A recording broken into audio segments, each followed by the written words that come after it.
जल है तो जीवन है, जल है तो आज है, जल है तो कल है। दर्शकों, जल हमारे जीवन में बहुत ही ज़्यादा महत्वपूर्ण है। और क्या सिर्फ हमारे आसपास जल संकट होने पर ही हमें इसके संरक्षण के बारे में सोचना चाहिए? नमस्कार, मैं हूं हर्षिका ध्रुव और आप देख रहे हैं आपका पसंदीदा कार्यक्रम विज्ञान और पर्यावरण। दर्शकों, जल संकट एक ऐसा वैश्विक संकट हो चुका है जिसके बारे में चर्चा करने के साथ साथ इस पर काम करने की भी आवश्यकता है। तो आज के कार्यक्रम में हम चर्चा करेंगे इसी विषय पर, और इस विषय पर हमें जानकारी देंगे सिंचाई विभाग से सेवानिवृत्त हो चुके retired chief engineer Vinod Kumar Vachhani sir. नमस्कार सर। नमस्कार, बहुत बहुत स्वागत है सर। धन्यवाद। सर, हम सभी जानते हैं कि जल संकट कितना बड़ा संकट है जो हम सभी के ऊपर वैश्विक स्तर पर मंडरा रहा है जी। सर, तो मैं ये जानना चाहूँगी, सबसे पहले मेरा सवाल आपसे ये है कि क्या सच में हमारे देश में या विश्व भर में जल की कमी है, या फिर हमारे द्वारा ये मिसमैनेजमेंट है, इसमें प्रबंधन की कमी है जिसके कारण जल हमें सही मात्रा में सही लोगों तक उपलब्ध नहीं हो पा रहा है? मेरा ये मानना है कि प्रकृति ने हमें भरपूर जल दिया है, जल की कोई कमी नहीं है। मैं ये समझता हूँ कि भारतवर्ष में जो रेनफॉल होती है, वर्षा होती है, एवरेज वो 30 से 40 इंच यानी 1000 mm के करीब होती है जी। यानी पानी काफ़ी है। भारत का भूभाग देखा जाए, मैं छत्तीसगढ़ की बात करूंगा, 1,35,000 स्क्वायर किलोमीटर का क्षेत्र है हमारा जी। 1 लाख किलोमीटर स्क्वायर में यदि ऊपर वर्षा का पानी गिरता है, जून, जुलाई जी, अगस्त, सितंबर तक 4 महीने वर्षा ऋतु के कहे जाते हैं, भरपूर जल गिरता है जी। ये जरूर है कि यह पानी कभी कम जून में स्टार्ट होता है, जुलाई में बढ़ जाता है 10 इंच, जुलाई अगस्त में यह 18 इंच हो जाता है जी। जुलाई अगस्त सितंबर में कम होना चालू हो जाता है और अक्टूबर में बिल्कुल कम हो जाता है। तो इस तरह टोटल ओवरऑल रेनफॉल जो है वो तो 40 इंच के आसपास गिरता है। पहले तो 44 इंच गिरा करता था पुराने जमाने में, चूंकि पेड़ कट गए, पर्यावरण का असंतुलन हो गया। जो हमारे वैश्विक संकट है वो ये है कि क्लाइमेट चेंज। आज हमारे पास पानी बहुत है, वो बह जाता है नदी में, नालों में, पहाड़ों में। जो पानी गिरता है कैचमेंट एरिया में, 1,35,000 स्क्वायर किलोमीटर में यदि 1 मीटर 40 इंच यानी 1 मीटर 39 इंच का 1 मीटर होता है, तो इतना 1 मीटर पानी आप गिरा देते हैं, गिरता है। लेकिन टुकड़े टुकड़े में 4 महीनों के अंतराल में वो पानी हमारा बह के गिर जाता है और वो ढोड़गी, नदी, नाले, स्ट्रीम्स में होते हुए आखिर समुद्र में चला जाता है। जिस स्टेट में जितनी नदियां हैं उन नदियों में वो जाता है और बह जाता है। हमें रोकने की जगह है, हमारे पास इंपाउंडिंग पानी की बहुत है, हमें उसको रोकना है जी। और रोक के इकट्ठा करना है। कैसे करेंगे? कहीं बांध बनाएंगे उस नदी में, उस छोटी सी स्ट्रीम में, उस मतलब कहीं भी हम ढोड़गी, स्ट्रीम, नाला, नदी, first order stream, second order stream, third order stream, जो पहाड़ों से निकलती है फर्स्ट ऑर्डर, छोटे छोटे नाले, वे बड़े होते जाते हैं, उनमें नदियां मिलती जाती हैं, सेकंड ऑर्डर हो जाता है, थर्ड ऑर्डर हो जाता है, फोर्थ ऑर्डर हो जाता है, अल्टीमेटली महानदी जैसी बहुत बड़ी नदी हो जाती है जो छत्तीसगढ़ की प्रमुख नदी है। फिर गोदावरी है, इंद्रावती है, उसकी छोटी सहायक नदियां हैं, शिवनाथ नदी है। तो इस तरह से पानी हमारे पास बहुत है। तो हमारे पास जो पानी है 100% गिर रहा है, क्वांटम ऑफ वाटर, मात्रा, उसका हम मात्र 2% रोक पा रहे हैं, क्योंकि हमारे पास डैम नहीं है, हम डैम बनाने की स्थिति में नहीं है। कॉस्ट लगती है, पैसा लगता है डैम बनाने में। हमारा जल संसाधन विभाग या राज्य शासन या भारत सरकार मिलके आजादी के बाद से बहुत प्रयास कर रही है, बहुत सारी पंचवर्षीय योजनाएं बनाई, बहुत अच्छे अच्छे बांध बनाए। सबसे बड़ा बांध जो छत्तीसगढ़ में बना 1977, 76, 75 के टाइम में, वो रविशंकर सागर जलाशय छत्तीसगढ़ में बना, रायपुर जिले में, अविभाजित रायपुर की बात कर रहा हूँ। बांगो जलाशय बना। मध्य प्रदेश की बात करें तो बाणसागर परियोजना बनी, बारना परियोजना बनी, जी बरगी प्रोजेक्ट बना, पेचवेली, इस तरह से कई बांध बड़े बड़े बनाए गए और उनमें पानी रोका गया जी और उससे सिंचाई की गई।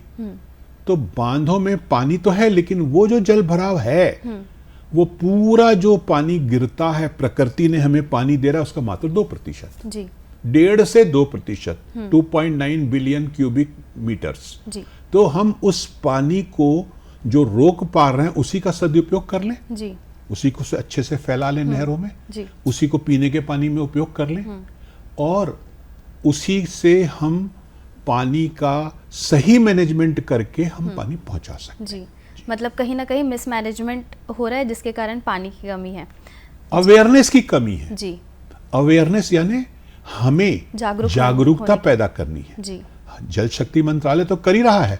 हर साल 22 मार्च को जो मनाया जाता है जल दिवस, वो इसीलिए मनाया जाता है। गर्मी की शुरुआत हो गई, भाई अब चेतो, अब जागो और जी अच्छे से जल का चिंतन करो। जल है तो कल है नारे दिए आते हैं, कई जगह बिल्कुल गोष्ठियां होती हैं।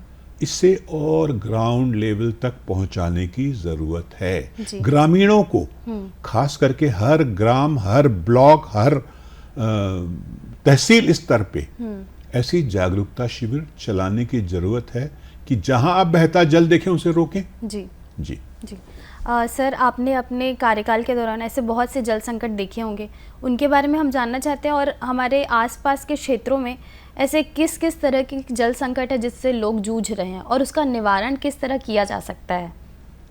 पूर्व निर्धारित योजनाओं में हमारी पोस्टिंग होती है। ऑलरेडी कोई प्रोजेक्ट्स चल रहे होते हैं, वो डैम्स होती हैं, वो कैनाल होती है, कैनाल का कंस्ट्रक्शन होता है, कैनाल का सर्वे होता है, कैनाल का इरिगेशन सिस्टम होता है, मेंटेनेंस होता है। तो इस तरह के प्रोजेक्ट्स में हमारी पोस्टिंग होती रहती है और हम लोग वहाँ पदस्थ रहते हैं। जी हमारे सामने जल संकट तो बहुत आया, लोगों ने आवेदन दिए, कलेक्टर के माध्यम से हमने वो आवेदन पहुंचाए और हर जिले, जिस जिले में हमारी पदस्थीकरण रहता है, हमारी तैनाती रहती है, वहाँ के लोग हमारे पास आते हैं। क्योंकि हम लोग सिंचाई विभाग के अधिकारी रहते हैं तो उनके पास निश्चित तौर पे एक ही अधिकारी रहता है, उसका जाओ और पानी का बताओ।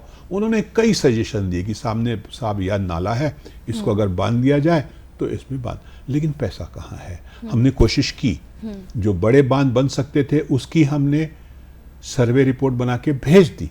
अदरवाइज जहां हम इमीडिएट दे सकते थे रिलीफ और जहां हमें कलेक्टर जो इंस्ट्रक्शंस देते थे कि नहीं आप करिए, जी तो वहां हमने उनके आवेदन लेकर के और उन नालों का सर्वे करके stop dam, minor irrigation tank, छोटा डायवर्शन वियर, एक एनीकट की योजना बनाई। और कलेक्टर का जो पावर होता है प्रशासकीय स्वीकृति का, वो 50 लाख का होता है, उसके अंदर ही हमने वो बना करके और मंजूर करा लिए। जी और पैसा हमारे पास रोजगार गारंटी योजना का था तो उसमें 60-40 का रेशियो रहता है। 40% जो है पक्के कार्यों का, सीमेंट, गिट्टी, रेती का होता है, मशीन का, और बाकी 60% लेबर होता है। तो लेबर, उनके रजिस्टर्ड लेबर, तो उनसे काम कराया और स्टॉप डैम बना दिया, उसका बहुत लाभ मिल रहा है। तो पानी को रोका, कोशिश की, लेकिन है कमी तो है आज भी, कई सारी योजनाएं पूरी नहीं हो पा रही हैं। सर, मैं अगला यही प्रश्न पूछना चाहूँगी कि ऐसे हमारे आसपास में कोई ऐसे क्षेत्र हैं जहाँ पानी तो है लेकिन वो पीने लायक नहीं है, और ऐसे कौन कौन से क्षेत्र हैं जहाँ पीने लायक पानी नहीं है, तो उन लोगों तक पानी कैसे पहुँचता है? देखिए, ऐसी टेस्टिंग होती है पानी की। एक लोक स्वास्थ्य यांत्रिकी विभाग है हमारे यहाँ, PHE, जिसके पास टेस्टिंग किट रहती है। तो कई जगह पानी की जो वो है प्रदूषित पाया गया है। जी जब बोर करते हैं और वहां से पानी निकालते हैं, जब देखते हैं तो उसमें आर्सेनिक की मात्रा मिलती है। पता चलता है, ऐसे पता नहीं चलता है, जब लोग पीते हैं कुछ दिन बाद उनके अंग टेढ़े होने लगते हैं, तो पता चल, अरे यार ये तो पानी टेस्ट कराना पड़ेगा, ये क्यों हो रही है बीमारी, ये तो आर्सेनिक की मात्रा ज्यादा है। जी वैसे ही यहाँ से गरियाबंद जिले में मैं तैनात था, तो वहाँ देवभोग एरिया में एक गांव था जहाँ पर फ्लोराइड की मात्रा ज्यादा थी। इतना प्रदूषित था पानी, नीचे से जो निकलता था उसमें लोगों की किडनी फेल हो रही थी। किडनी के मरीज बहुत पाए जा रहे थे और फैटल डेथ हो जा रही थी किडनी की मरीजों से, डायलिसिस की सुविधा नहीं होने से। होता है, बहुत कोशिश की सरकार ने सुधारने की, लेकिन पानी था ही नहीं, वो गंदगी थी, तो बाहर से लाने की योजना बनाई उन्होंने बाद में, और वो तेल नदी से पानी खींच के लाए भी हैं और वहाँ कर भी रहे हैं उनका इलाज। तो ऐसे कई सारी जगह हैं जहाँ टेस्टिंग करना और उसके बाद पीएचई क्या करता है, लोक स्वास्थ्य उसको बंद कर देता है, उसमें लाल निशान लगा देता है कि ये पीने योग्य नहीं है। फिर दूसरी जगह अच्छा बोर करता है, फिर टेस्ट करता है। तो ये योजनाएं तो हैं, चल रही हैं और ऐसे हमेशा आती है, क्योंकि ये तो मिनरल रिच स्टेट है, कहीं भी नीचे से निकल जाए, ये तो एक ब्लाइंड गेम है। आप नहीं जानते कि जमीन के अंदर किस तरह का पानी है, वहाँ पे कौन सा मेटल है, वहाँ क्या वो घुल गया है पानी में और वो पानी ऊपर आ रहा है। जी सर, मैं ये पूछना चाहती हूँ कि हमने देखा है कि सरकार तो बहुत सारे नियम ऐसे लागू करती है जो जल संरक्षण के काम आते हैं, लेकिन इसके साथ साथ हम आम जनता को भी इसके लिए जागरूक होना चाहिए। कई बार देखा जाता है कि गुजरते हुए कहीं सार्वजनिक नल जो होते हैं वो लोगों द्वारा खुला छोड़ दिया जाता है, तो इनका प्रबंधन किस तरीके से किया जा सकता है जिसमें लोगों में जागरूकता है और वो जल संरक्षण की ओर ज़्यादा रुख करें? देखिए, इसके लिए खुला नल जो है और पानी बह रहा है, काफ़ी मात्रा में पानी बह जाता है जो कि बहुत मूल्यवान है, बहुत ही मूल्यवान है। तो इसके लिए कई वीडियोस आ रहे हैं व्हाट्सएप पे, कई सारे सोशल मीडिया में चल रहा है कि कैसे कौवा आके बंद करके चला गया, बंदर आके बंद करके चला गया, ऐसा होता है। लेकिन हमें जागरूक रहना पड़ेगा, लोगों में सोच उत्पन्न करना पड़ेगी। वहां पर ऐसे हमको शिविर लगाने पड़ेंगे मोहल्लावार कि आप ऐसे नल लगाइए नगर पालिका को जिसको दबा करके खोला जाए और उसमें जितना पानी निकले उसको बंद कर दिया और प्रेशर हटाते ही नल का बंद हो जाए। तो इस तरह के फोर्सफुली यूज करने वाले नलके लगाने पड़ेंगे ताकि एक बार खोल दिया और पानी बहता रहा, वैसा नहीं। थोड़ा महंगा हो भले, लेकिन उसमें फोर्सफुली लगाने से पानी निकले ताकि लोगों को ताकत लगे, ताकि वो पानी ने और उपयोगी जल ही निकाल पाए। इस तरह की कुछ उपयोग करें और पोस्टर्स करें, सिनेमाओं में चलें और मतलब लगाएं, प्रदर्शनी लगाएं कि नहीं ऐसा करिए, मोहल्लावार लोगों को जागरूक किया जाए। गांव में भी ऐसा होता है। तो अभी तो नल जल योजना चालू हो गई है, करीब 4-5 साल से जो चल रही है, काफी अलॉटमेंट है उसमें और काफी तेजी से काम हो रहा है उसमें, और काफ़ी गांवों को जोड़ा जा रहा है उपयोग से। उसमें हमारे सिंचाई विभाग के एनीकट और सिंचाई विभाग के जो जलाशय हैं उन्हीं का उपयोग, उन्हीं का वाटर अलॉटमेंट शासन द्वारा और पानी दिया जा रहा है। जी सर, चर्चा में आगे बढ़ेंगे, लेकिन उससे पहले वक्त हो चला है एक छोटे से अंतराल का। लोक सेवा प्रसारक दूरदर्शन ने ओटीटी प्लेटफॉर्म पर कदम रखते हुए वेब्स की शुरुआत की है। ये डिजिटल मीडिया ओटीटी दर्शकों को संपूर्ण इंफोटेनमेंट का सिस्टम देता है। अगर आपको भी चाहिए फ्री में शानदार कंटेंट, तो आज ही आप प्ले स्टोर से ऐप डाउनलोड कीजिए। तो आज ही QR कोड स्कैन करके डाउनलोड करें वेब्स ऐप।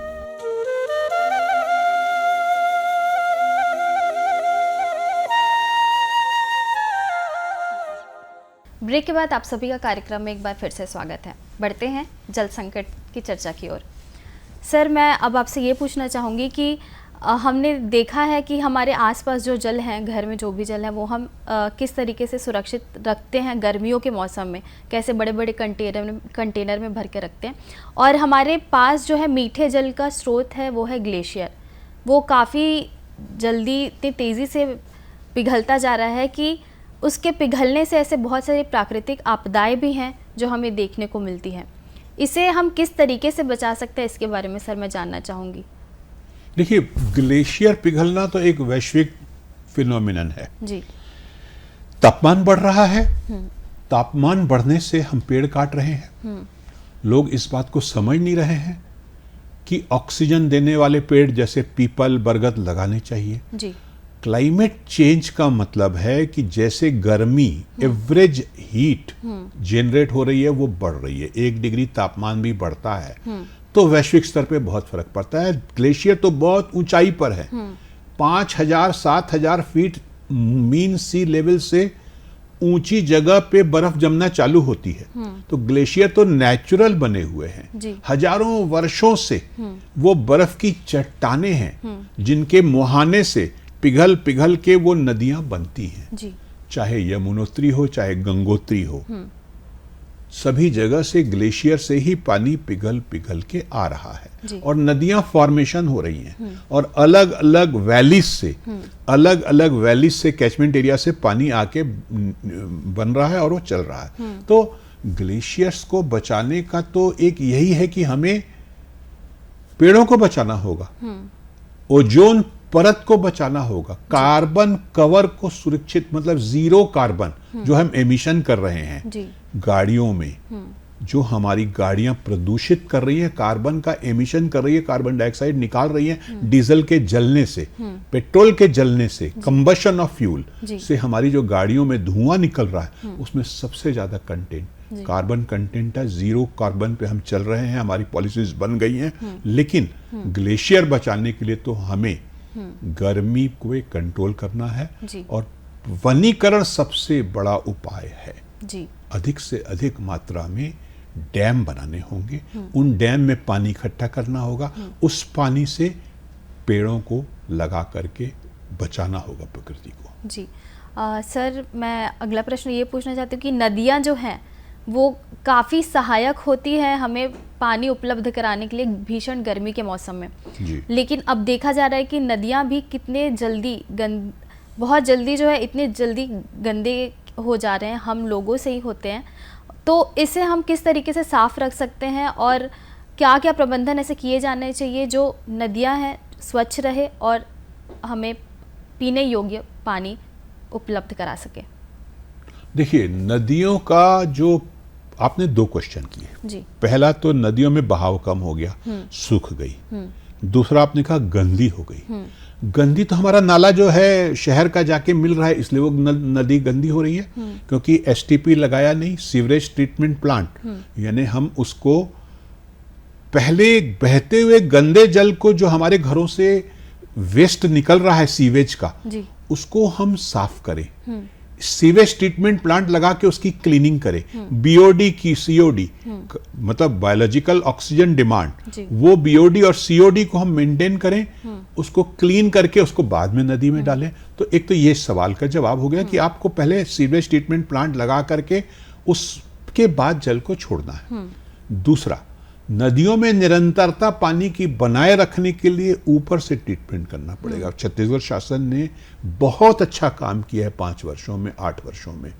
जो नरुआ स्कीम थी एक, जो first order stream, second order stream, third order stream को पुनर्जीवित करना और नदी में पानी जो रुका हुआ है वो परकोलेशन से ही रुकेगा। जैसे कई सारे स्ट्रक्चर्स हम ऊपर बना रहे हैं, gabion structure, check dam, farm pond, contour bunding, gully plugs, इस तरह के कई जो सेंट्रल ग्राउंड वाटर बोर्ड ने सजेस्ट किया है, उस तरह के स्ट्रक्चर्स छोटे छोटे रच के पत्थरों के हम उसमें बना के उसके बहाव को रोकते हैं और फिर धीरे से बहाव बढ़ता है। वेलोसिटी को रोकना, परकोलेट होना, पानी को जमीन की सतह के अंदर जाने देना और उसके बाद उस आगे बढ़ाना। पानी को तो आप रोक नहीं सकते, आप एक अवरोध पैदा करेंगे छोटा सा 1 मीटर का पत्थर रच के, लेकिन उससे वो क्षेत्र में पानी फैल जाएगा, वो आगे जाएगा, क्लीन होके जाएगा, उसमें सस्पेंडेड इम्प्यूरिटीज खत्म हो जाएगी, उसके बाद वो पानी नीचे जाते जाते फिर रुकेगा। इस तरह से नदियों का बहाव हम कचरा साफ करके, जो वीड ग्रोथ है, जो बेशरम की झाड़ियां हैं, उसको सफाई करके उसमें वेलोसिटी पूरी आ जाए और पानी अच्छे से आए, तो सुप्तावस्था में उसको जो बोलते हैं नदियों को, उसको ठीक करके, कचरा, वीड, गंदगी हटा करके, क्लीनिंग करके हम पानियों को निरंतर बहाव फिर से रख सकते हैं। जी सर, ऐसा भी देखा गया है कि गर्मी में तो हम पानी के लिए तरसते हैं, लेकिन कई जगहों पे इतनी ज़्यादा बारिश होती है कि बाढ़ आती है और वो अपने साथ बहुत सारी चीज़ें बहा के ले जाती है, उसमें गंदा पानी भी रहता है और साफ़ पानी भी रहता है। तो हमें बहते हुए पानी को कैसे रोकना चाहिए? जो साफ़ पानी जो हमें बारिश से मिलता है उस पानी को हम कैसे रोक सकते हैं और ज़मीनी स्तर पे जो पानी का संरक्षण हम किस तरीके से कर सकते हैं? पानी बहना जो है ना, वो ला नीनो और एल नीनो की जो प्रक्रिया बोल रहे हैं आजकल क्लाइमेट चेंज में, उसके कारण हो रही है। पानी जो पहले गिरता था 4 महीने में इक्वल डिस्ट्रीब्यूशन गिरता था। मैंने कहा ना आपको कि जून के महीने में 15 जून से बारिश चालू हो जाती है, 15 से 30 में मात्र 2 या 3 इंच गिरता है, भिगोता है जमीन को। अंकुरण करने के लिए तुरंत किसान डाल देता है उसमें बीज, तो अंकुरण हो जाता है। उसके बाद जुलाई के महीने में पानी शुरू से गिरना चालू होता था, 2 इंच 2 इंच 2 इंच 2 इंच, एक दिन 2 करते करते 8-10 इंच गिर जाता था। जून जुलाई अगस्त में बिल्कुल तेज पानी गिरता था जी। बिल्कुल। अब वो जून अगस्त में न गिर करके पहले ही गिर जा रहा है, कई बार जून में ही पानी अच्छा गिर जा रहा है जी। तो वो एक्सपेक्टेड नहीं है। उस समय धरती सूखी हुई है, 45 डिग्री के तापमान के बाद गर्मी, तेज गर्मी जमीन धरती झेलने के बाद अचानक जब पानी गिरेगा, दंगार गिरेगा, एक साथ बहा ले जाएगा। अगर सैचुरेट होके पानी सतह सैचुरेट हो जाए, पूरा भीग जाए, नमी हो जाए और पानी बहने लायक हो जाए तो अच्छे से पानी गिरेगा, अच्छे से उसमें बाढ़ नहीं आएगी। लेकिन अचानक जो पानी गिर जाएगा, 4 महीने का बारिश, 1 महीने का बारिश एक ही दिन में हो जाए, 2 ही दिन में हो जाए, तो उसमें बारिश को नुकसान मचाती है। वो अपने साथ बहा के भी ले जाती है और बहुत ज़्यादा तूफान मचाती है, काफ़ी नुकसान भी करती है। उसको रोकने के लिए तो यही है कि ये ला नीनो और एल नीनो की जो है उसको सही समझना पड़ेगा वैज्ञानिकों को जी। उस पर रिसर्च करने की ज़रूरत है जी जी। सर, हम गर्मी में पानी के लिए ना तरसें और हर उस क्षेत्र तक पानी पहुँचे जहाँ पे लोगों को एक पानी की कमी ना हो और उन तक वो पानी पहुँचे और वो उसका सही से इस्तेमाल कर सकें। इसके लिए हम सभी को कौन कौन से कदम मिलकर उठाने चाहिए? देखिए, गर्मी में पानी तो कम है, नेचुरली आपके पास स्टोरेज पानी है जो डैम में है, जो कैनाल में है, जो अंडरग्राउंड रिसोर्सेज है। आपके पास पानी एक लिमिटेड है। WHO का नॉर्म्स है 135 litre per day per capita. एक इंसान को 135 लीटर खर्च, वो उतना भी नहीं मिलता गांव में या छोटी बस्तियों में, तो 50 लीटर ही मिलता है, बहुत है। एक बाल्टी में 12 लीटर या बड़ी बाल्टी में 16 लीटर, तो आपको 50 लीटर भी मिल जाए तो बहुत है, क्योंकि आदमी दिन में 5 से 7 लीटर पिएगा, बाकी आप वॉश करेगा। उस पानी को हमें मैनेजमेंट करके इक्वल डिस्ट्रीब्यूशन करना होगा और कंट्रोल्ड पानी देना पड़ेगा। मीटर से पानी देना चाहिए हर घर में, मीटर लगा करके कि आपको पर डे 200 लीटर पानी मिलेगा। इसी में काम चलाइए। 2 लोग 4 लोग जो रहते हैं आप यहाँ एक निर्धारित कर दीजिए, तो उस हिसाब से मीटरिंग करके और उस जलाशय के पानी को साफ करके चोरी रोकनी पड़ेगी। हमें जो हम पानी गंगरेल डैम से छोड़ते हैं वो नदी में, खारून में आता है, 50 पंप लग जाते हैं, अवैध रूप से सिंचाई होने लगती है, गर्मी का धान लेने लगते हैं, तो उनको रोकना पड़ेगा, उनका बिजली कनेक्शन ही काटना पड़ेगा और उसके बाद उस पानी पे वॉच एंड वार्ड रखना पड़ेगा, पेट्रोलिंग करनी पड़ेगी, ताकि वो जो मात्रा में छूट रहा है पानी वो सीधे इनटेक वेल आए और उसको हम जब दें तो वो सही मात्रा में पहुंच जाए। ऐसा मैं रायपुर शहर की बात नहीं कर रहा हूँ, सारे छत्तीसगढ़ के शहरों की बात कर रहा हूँ। हर जगह ही हमें पानी पे बहुत जबरदस्त पेट्रोलिंग और करके हर जिला, हर नगर निगम, हर नगर पालिका, हर नगर पंचायत को पानी के सोर्स पे वॉच रखनी पड़ेगी और उस पे एक जिम्मेदार व्यक्ति को बिठाना पड़ेगा। इसके लिए ट्रेनिंग करनी पड़ेगी और भले ट्रेनिंग करे शासन या दे और ट्रेनिंग करके उनको समझाए कि इक्वल डिस्ट्रीब्यूशन ऑफ वाटर क्या होता है, सही समतुल्य वाटर पानी पहुंचाने की सिस्टम क्या होती है, वो करना पड़ेगा हमें। सर, अंत में मैं आपसे ये पूछना चाहूँगी कि आप हमारे दर्शकों को क्या सुझाव देना चाहेंगे कि वो जल का संरक्षण करें ताकि जल जो है भविष्य तक हम सभी के पास उपलब्ध रहे? देखिए, जल तो बहुत अमूल्य चीज है, नहीं मिले तो आग है। अगर पानी नहीं मिले, अगर प्यासा है आदमी और नहीं मिले तो आग है पानी, नहीं तो औरों का जल धारे हम जल है जीवन का, जल को संभाल के यूज करिए।